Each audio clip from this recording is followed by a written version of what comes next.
நல்லம்பள்ளி அருகே இடிந்து விழும் அபாய நிலையில் புதிய மேல்நிலை நீர்த்தேக்க தொட்டி கட்டுமான பணி மேற்கொள்ளும் அதிமுக கட்சியைச் சேர்ந்த ஒப்பந்ததாரரால் அச்சத்தில் குடியிருப்பு மக்கள். நடவடிக்கை எடுக்க கோரி கிராம மக்கள் கலெக்டருக்கு கோரிக்கை. தருமபுரி மாவட்டம் பண்டஅள்ளி ஊராட்சிக்குட்பட்ட பங்கநத்தம் கிராமத்தில் நபார்டு திட்டத்தின் கீழ் ரூபாய் 18.40 லட்சம் மதிப்பில் 30,000 லிட்டர் கொள்ளளவு கொண்ட மேல்நிலை நீர்த்தேக்க தொட்டி அமைக்கும் பணியை அதிமுக கட்சியைச் சேர்ந்த மயில்சாமி என்பவர் ஒப்பந்தம் எடுத்து சம்பந்தப்பட்ட கிராமத்தில் மேல்நிலை நீர்த்தேக்க தொட்டி அமைக்கும் கட்டுமான பணியை மேற்கொண்டு வருகிறார். இவ்வாறு கட்டப்பட்டு வரும் மேல்நிலை நீர்த்தேக்க தொட்டி கட்டிட பீமிற்கு அரசு விதிமுறைப்படி உரிய அளவிலான கம்பி, சிமெண்ட், சிறுஜல்லி மற்றும் எம்சாண்ட் ஆகியவை முறையாக பயன்படுத்தாமல் கட்டியுள்ளார்.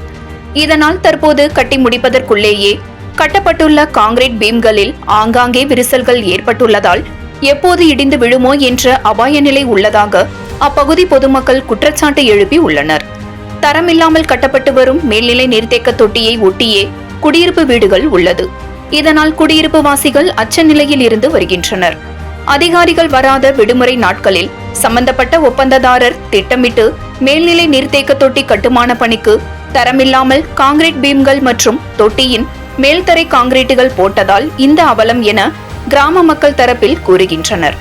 இடிந்து விழும் அபாய நிலையில் கட்டியுள்ள மேல்நிலை நீர்த்தேக்க தொட்டி கட்டுமான பணியின் மயில்சாமி ஒப்பந்தத்தை ரத்து செய்து தரமில்லாமல் அபாய நிலையில் கட்டப்பட்டுள்ள மேல்நிலை நீர்த்தேக்க தொட்டியை உடனடியாக அகற்றி நல்ல ஒப்பந்ததாரரை நியமனம் செய்து தரமான மேல்நிலை நீர்த்தேக்க தொட்டி அமைக்க தருமபுரி மாவட்ட ஆட்சியர் நடவடிக்கை எடுக்க வேண்டும் என கிராம மக்கள் தரப்பில் கலெக்டர் சாந்தி அவர்களுக்கு கோரிக்கை விடுத்துள்ளனர்.